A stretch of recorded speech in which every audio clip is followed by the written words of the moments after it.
Hello, this is Chef John from foodwishes.com with spicy caramel chicken Rice Krispie treats. That's right, I really did try to make a savory Rice Krispie treat using spicy caramel chicken. And no, I was not high or drunk when I decided to make this. Although the person I got the idea from was both. But I had no excuse, and I really should have known better. And while I'm not sure I want you to make this, I am very sure I want you to watch this. So with that, let's go ahead and get started with the most useful part of this video, a refresher course on how to make spicy caramel chicken, which starts with some boneless, skinless chicken thighs cut in bite-sized pieces. And then to that we will add some brown sugar, some rice vinegar, some Asian fish sauce, some soy sauce, some sriracha hot chili sauce, a whole bunch of freshly and finely minced ginger, and then last but not least some crushed garlic. And once all that's in there, we'll go ahead and take our tongs and give this a mix until everything's thoroughly and evenly coated, at which point I like to wrap it up and pop it in the fridge for a few hours, just to give our chicken a little bit of time to absorb those flavors.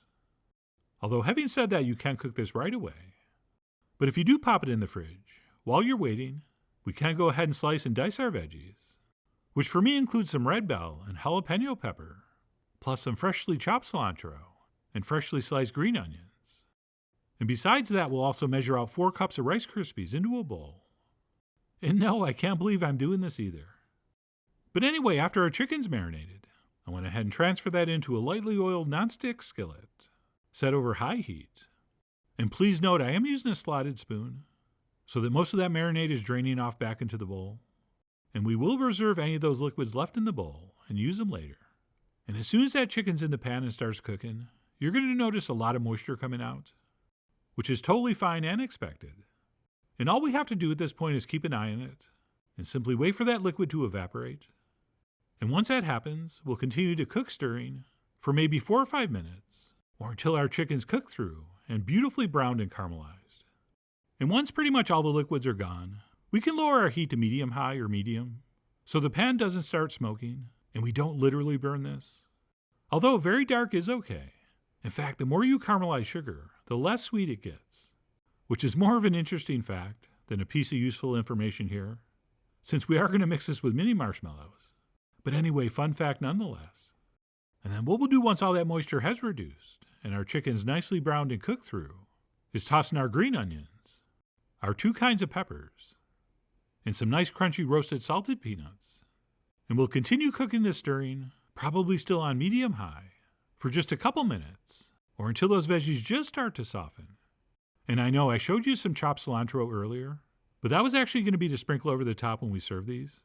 And I didn't want to add any here because I thought it would turn really dark. But you'll see some of that later on the final product.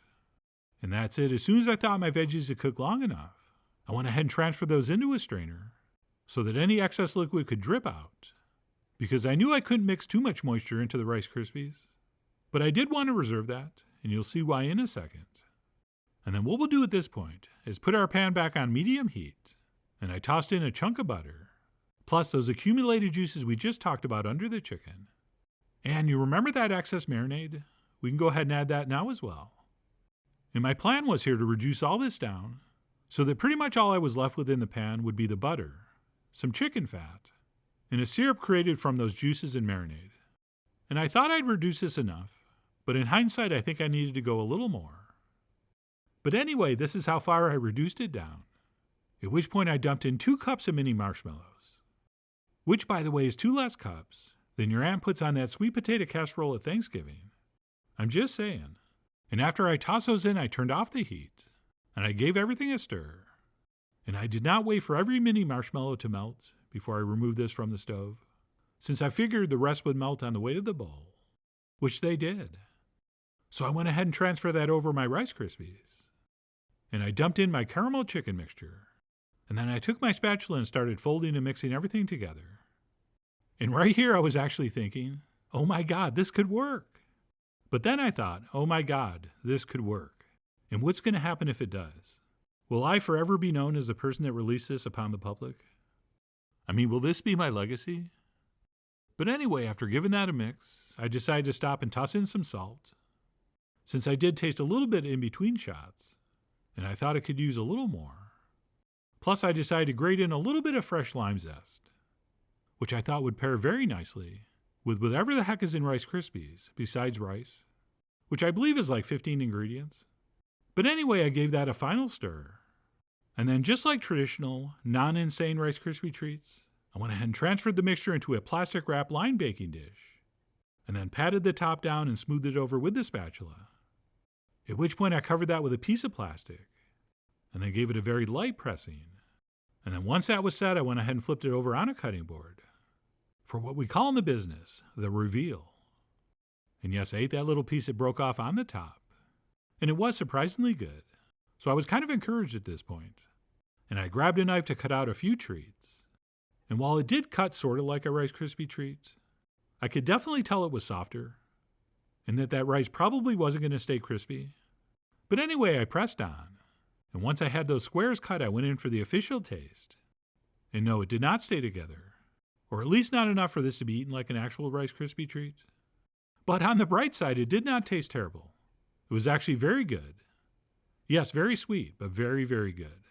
In a very unique, slightly disorienting way. But I'm going to talk about the taste a little later. Okay, this first test was all about texture, and would this work as a Rice Krispie treat? And the answer was absolutely not. This officially did not work. So yes, I was after all the Cheech and Chong of making this wrong. But as you know, we never let the food win. So I changed gears, and I transferred one of those squares into a bowl, and then topped it with some Rice Krispies from the box, still nice and crispy. And then I layered another square over the top with another scattering of Rice Krispies. And once I had that stacked up, I topped it with some freshly chopped cilantro, some thinly sliced Fresno chilies, and then last but not least, some green onions. And I turned my spicy caramel chicken Rice Krispie treats into a spicy caramel chicken Rice Krispie treats bowl.